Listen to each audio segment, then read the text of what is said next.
Olá, pessoal. Hoje eu vim trazer a minha visão sobre esse tema. Por que devemos evitar a Covid-19? As pessoas tiveram percepções diferentes dessa doença. A equipe de saúde sabia que a coisa era grave e tratou de organizar melhor seu hospital. Quem adoeceu com sintomas logo entendeu que não era uma gripezinha. As famílias perceberam que o melhor era correr e se proteger. Os mais jovens, os jovens se dividiram. Tiveram dúvidas, alguns temeram, outros se cansaram antes da hora. E teve também os que não se abalaram porque se sentiam fortes. E eu fui à luta aprender tudo o que podia sobre o Covid-19. Fiz vídeo de paramentação, vídeo de desparamentação. No nosso home care, fiz material educativo de prevenção, manual dos cuidados no tratamento, orientação para o nosso colaborador, enfermeiro, cuidador e familiar. Fiz reuniões clínicas com a equipe, com o infectologista. Achei, enfim, que estava bem preparada e tinha preparado a equipe. Esse foi o primeiro erro. Passei muito tempo na UTI e alguma coisa deu errado e eu adoeci. Existe um ambiente de isolamento necessário para o paciente internado com Covid-19, com redução da interação equipe-paciente. O cenário real era limitar a exposição da equipe ao vírus. Além disso, principalmente nos primeiros meses, era necessário preservar o uso de EPIs, que são os equipamentos de proteção individual. O contato era apenas o essencial. Enquanto isso, o cenário real para o paciente era outro.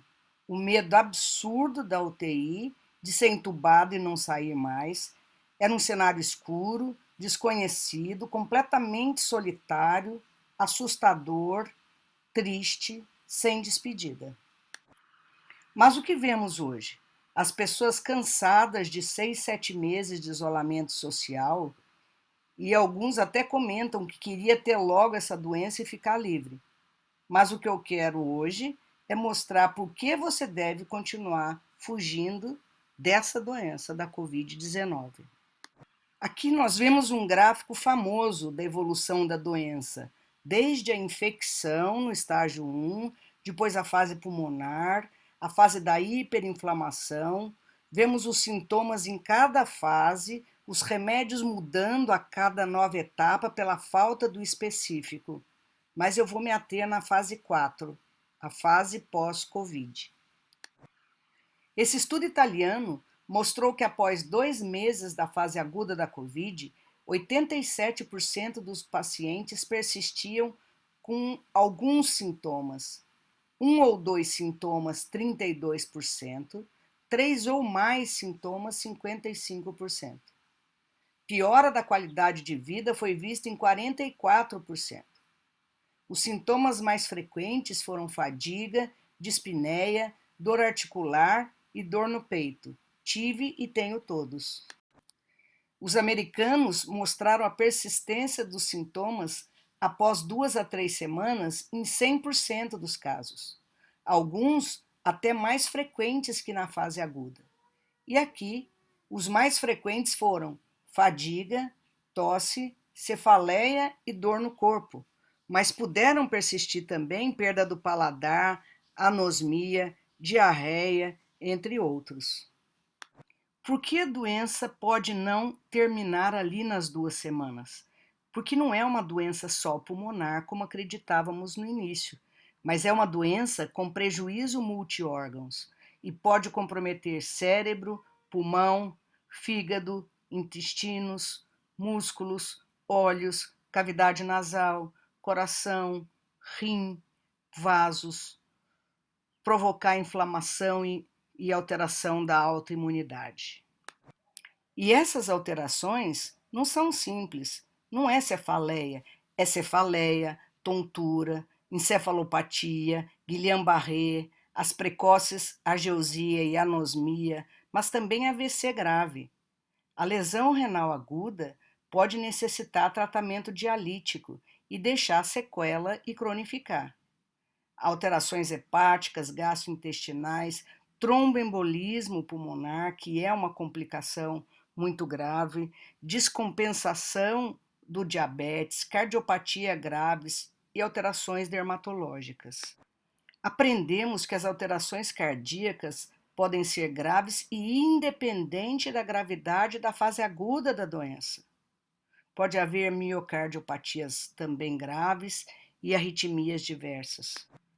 36% dos pacientes apresentam sequelas neurológicas, cefaleia, parestesias, convulsões, distúrbios de consciência, entre outros. Onde tem o receptor celular ACE2, o vírus pode encontrar um caminho fácil para a invasão. E assim, nós vemos encefalite infecciosa tóxica, encefalite viral e o AVC agudo. Se olharmos a linha do tempo da doença neurológica, vemos que essas manifestações podem ocorrer no início da doença ou numa fase pós-infecciosa. O bem-estar psicossocial pode não acontecer para todos os doentes. Ansiedade e depressão são muito frequentes, em torno de 30%, e o estresse pós-traumático em 22% dos casos, que podem necessitar acompanhamento e tratamento específico. Nós vemos que lesões psiquiátricas e neuropsiquiátricas estão também associadas ao novo coronavírus na fase aguda e pós-aguda.